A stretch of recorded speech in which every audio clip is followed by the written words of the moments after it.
희망의 샘 평화의 소리 KCR 뉴질랜드 뉴스입니다.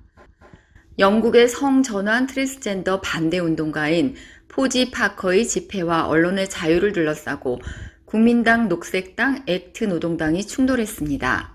뉴질랜드의 정치인들과 정당들은 논란이 되고 있는 젠더 운동가인 포지 파커의 오클랜드에서 열린 그녀의 집회에서 도망칠 수밖에 없게 되자 반응을 보이고 있습니다.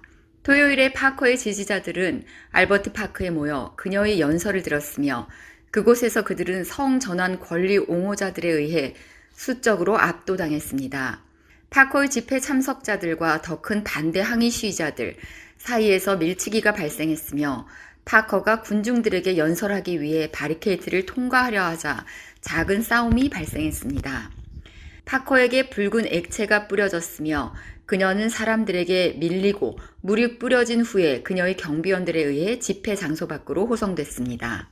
세넌 할버트 노동당 의원은 뉴스허브에서 노동당 레인보우 의장으로서 시위에 참석하여 증오와 성전환과 트랜스젠더들에 대해 적대적인 태도와 감정을 갖는 트랜스포비아에 맞서는 레인보우 커뮤니티를 지원하는 것이 중요했다고 말했습니다. 그러나 액트 부대표인 브룩 반 벨덴은 성명에서 표현의 자유에 대한 대안이 신체적 폭력임을 보여주었다며 무명화된 국가에서는 마음에 들지 않는 아이디어에 대해 폭력과 협박이 아니라 더 많은 말과 토론으로 맞서야 한다고 지적했습니다.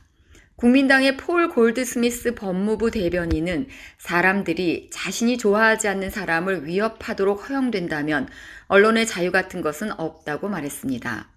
그리고 뉴질랜드의 제1당의 윈스터 피터스 대표는 표현의 자유를 차단하는 것은 뉴질랜드를 위험한 길로 인도한다고 경고했습니다. 녹색당 대변인은 녹색당은 트랜스젠더들과 남성도 여성도 아닌 논 바이너리들과 함께하며 모든 사람들이 증오나 차별에 대한 두려움 없이 삶을 살 수 있도록 보장하는 조치를 지지한다고 말했습니다. 수백 명의 사람들이 어제 크라이처치와 웰링턴에서 트랜스젠더 권리를 지지하는 시위를 벌이며 구호를 외치고 춤을 추었습니다.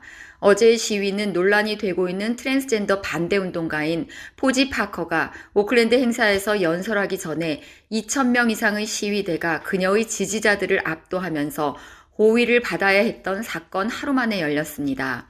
크라이처치에서는 플래카드와 무지개 깃발을 든 수백 명의 시위대가 어제 오전 추모의 다리 근처에 모였습니다.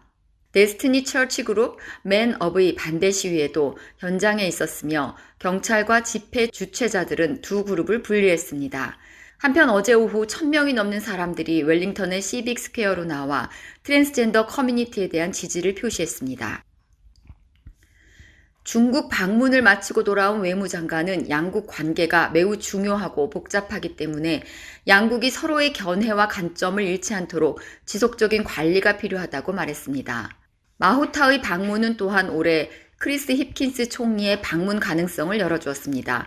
뉴질랜드는 최대 무역 파트너인 중국과 전통적인 안보 및 국방 파트너인 호주, 미국, 영국 사이에서 지속적으로 균형을 유지하고 있습니다.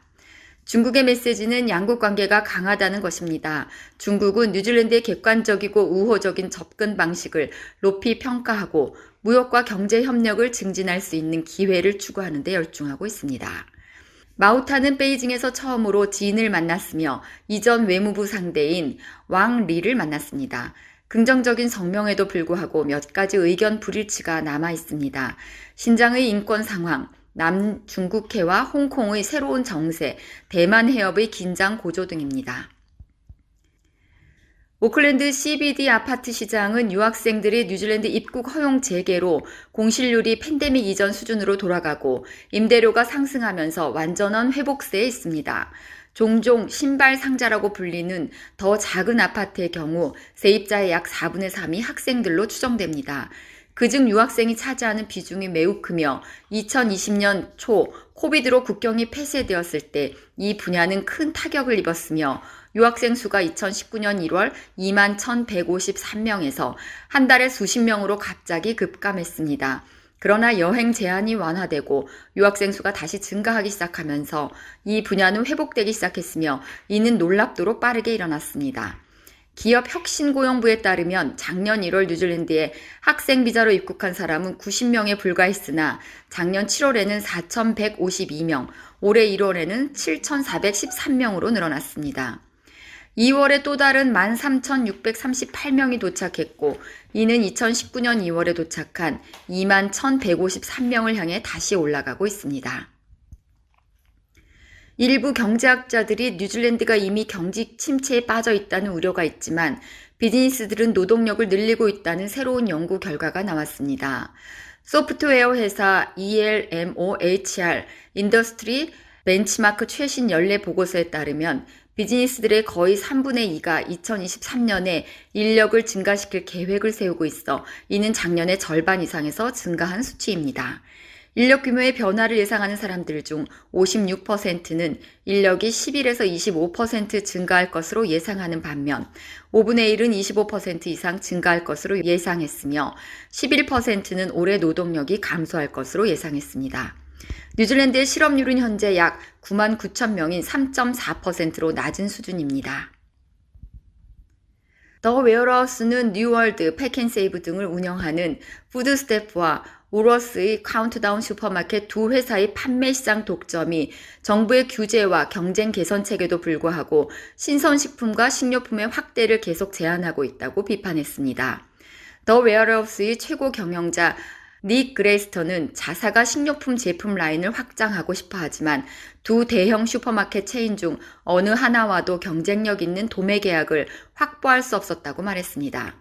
그레이스톤은 두 대형 슈퍼마켓 운영자들은 주요 공급업체로부터 특별 할인 도매 가격을 받았으나 공급업체들은 더 웨어하우스에 이 가격으로 공급할 수 없거나 공급하기를 꺼렸다고 덧붙였습니다.